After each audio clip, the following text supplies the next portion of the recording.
going to be navigating his way through the city here. We may encounter some rush hour traffic. I know you guys are on vacation, but here in the city, it's getting close to that time. Seconds away here from the second stop, which is the Alexander Keith Museum.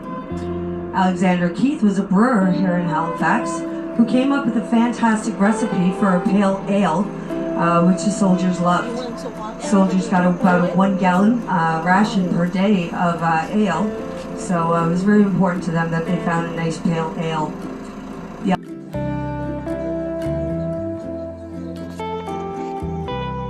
Busy traffic, wow.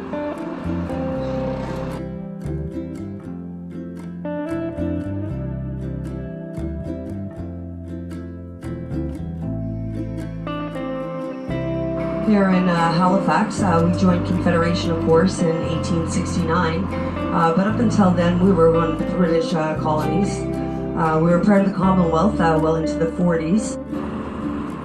Just setting up Barrington Street now, which was actually supposed to be named Harrington Street, but they printed the signs wrong, and it was just cheaper to leave it Barrington Street. St. Mary's Basilica is on the right-hand side. This is the largest basilica in our city. It also had the funerals for the victims from the Halifax explosion and the Titanic disaster.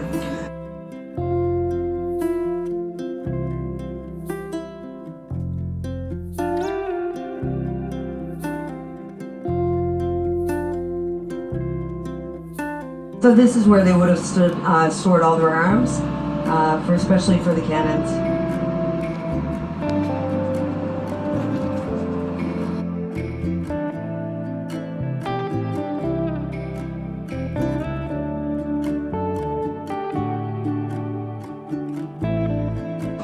Citadel Hill is a natural glacial hill and was a fortress in Halifax that the British constructed.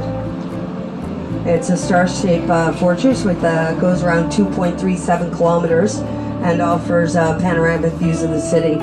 They used a 18-inch tri-sided bayonet because you're unable to stitch a triangular wound. Halifax Citadel has never had a shot fired in a battle. However, I regularly on staff here had to pull people out of our dry moat. But it was usually very early on a Saturday or Sunday morning, and it was often one of our university students.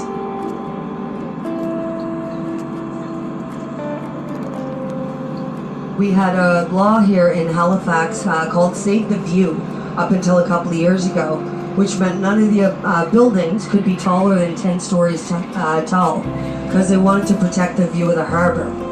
The business owners didn't like this very much, and there's been an ongoing battle between the businesses and the historical societies. We don't really need to see our harbor anymore.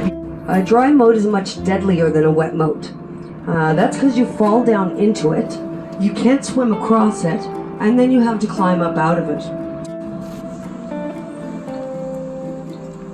When the Victoria Garden in Scotland went under, and they sent it over here, but it's an extremely large fence and gate, and they both came over by ship.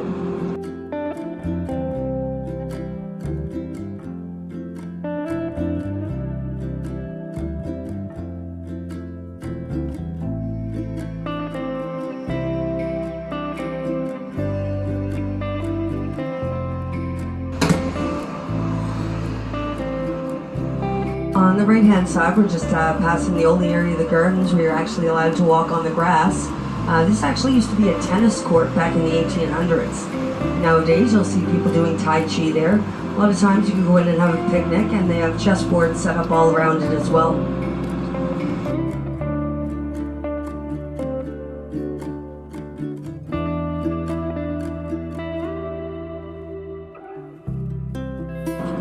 My first order of business as a 78th Highlander was I had to shave my head. The uniform that you see the 78th Highlanders wearing are 80 pounds of wool when it's dry. When it's wet, it was 120 pounds heavier than my normal weight. It's one of our harbor helpers there. And 2 people to get dressed. They are armed with a 50 caliber rifle with an 18-inch tri-sided bayonet. So trying to do drill movements was quite hard for somebody who was 5 foot tall. So there you can see the Highlanders there on the left-hand side as we make our way.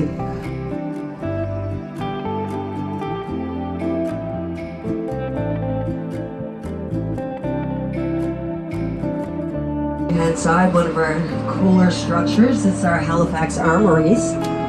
Just recently finished a $5 million renovation project to remedy a lien that it had developed during the Halifax explosion. I guess 100 years later, they decided it was about time to get that fixed. It's very close proximity to our city center. So I used to live up here about 10 years ago, and my rent was $1,200 for a 3-bedroom apartment. Nowadays, you're not going to be able to get one for under about $2,500. Fort Needham is the home of the Seven Bells Tower. 7 churches fell in our downtown core during the explosion, and they took the bells from these churches and put them in a memorial atop Fort Needham. Grave, you'll see hearts and flowers and teddy bears and letters, and it's like everybody believes that Leo's buried down there.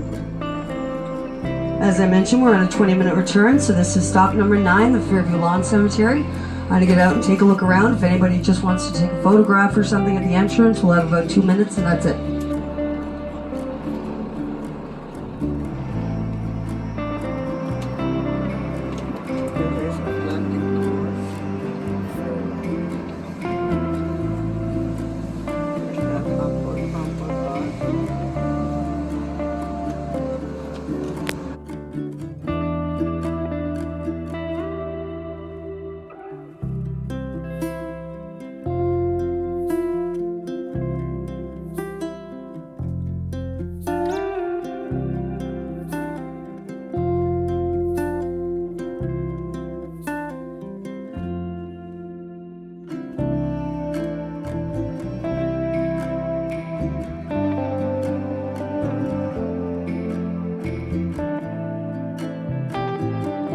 Left, you can see the red and white ships. These are part of the Canadian Coast Guard. They're docked at BIO, the Bedford Institute of Oceanography. Of course, us being a city on the sea, we have very extensive search and rescue operations, which are all based out of our Canadian Coast Guard area. 1,000 tradespeople that were brought in to be employed here. There's also their families, the teachers that were needed to educate their kids at schools.